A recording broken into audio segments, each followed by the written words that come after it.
ତ ସାଙ୍ଗମାନେ ଆଜି ମୁଁ ଲାଙ୍ଗୁଏଜ୍ ବିଷୟରେ କହିବି। ଭାରତର ସମ୍ବିଧାନର ଅଷ୍ଟମ ଅନୁସୂଚୀରେ 22ଟି ଭାଷା ରହିଛି। 22ଟି ଭାଷା ପ୍ରଥମ ଯେତେବେଳେ ମୂଳ ସମ୍ବିଧାନ ଥିଲା ମାତ୍ର 14ଟି ଭାଷା ଥିଲା।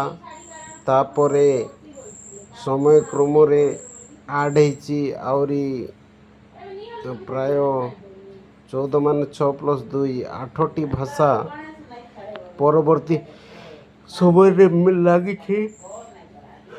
ପ୍ରଥମେ ଆମର ଯେଉଁ ଭାଷାଟେ ଆଡ଼୍ କରାହେଲା 1967ରେ ତାହା ହେଲା ସିନ୍ଧି।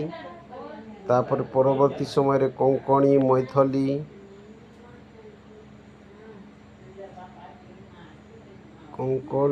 ମୈଥଳି ଏମିତି ଭାଷା ଗୁଡ଼ିକ ଆଡ଼୍ ହେଇଥିଲା। 2003 ମସିହାରେ MBDS ଆଡ଼୍ ହେଇଥିଲା। MBDS ମାନେ ଏମ୍ରେ ଗୋଟେ ଭାଷା ଅଛି, ବିରେ ବଡ଼, ଡିରେ ଡୋଗ୍ରୀ, ଏସ୍ରେ ସାନ୍ତାଲି ଭାଷା, ବଡ଼ ଡୋଗ୍ରୀ ଭାଷା ମଧ୍ୟ ଆମର 8th ସେଡ୍ୟୁଲ୍ରେ ଅଛି। ଯେଉଁ ଆମର ହିନ୍ଦୀ ହେଉଛି ଆମ ଦେଶର ଅଫିସିଆଲ୍ ଲାଙ୍ଗୁଏଜ୍। ଏଇଟା ଗୋଟେ ମାନେ ନ୍ୟାସନାଲ୍ ଲାଙ୍ଗୁଏଜ୍ ବୋଲିକିରି ହିନ୍ଦୀକୁ ଆମେ କହିପାରିବୁ ନାହିଁ। ହିନ୍ଦୀ ହେଉଛି ଗୋଟେ ଅଫିସିଆଲ୍ ଲାଙ୍ଗୁଏଜ୍ ଅଫ୍ ଇଣ୍ଡିଆ।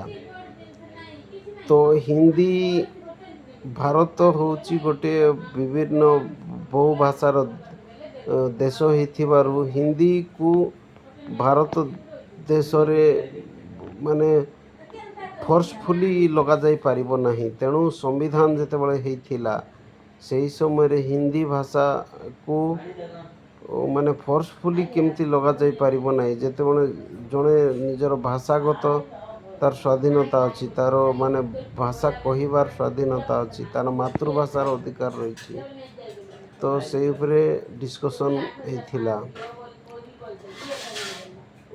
ଭାରତରେ ବିଭିନ୍ନ ଭାଷାର ଲୋକ, ଯେମିତି ଆମେ ଦେଖିଲୁ ଆଦିବାସୀ ଭାଷା ସାନ୍ତାଳୀ ଭାଷା ମଧ୍ୟ ଆମର ସମ୍ବିଧାନର ଅଷ୍ଟମ ଅନୁସୂଚୀରେ ପାଇଛି। ସେମିତି ବଡ଼ ଡୋଗ୍ରୀ ଏସବୁ ମଧ୍ୟ ପାଇଛି।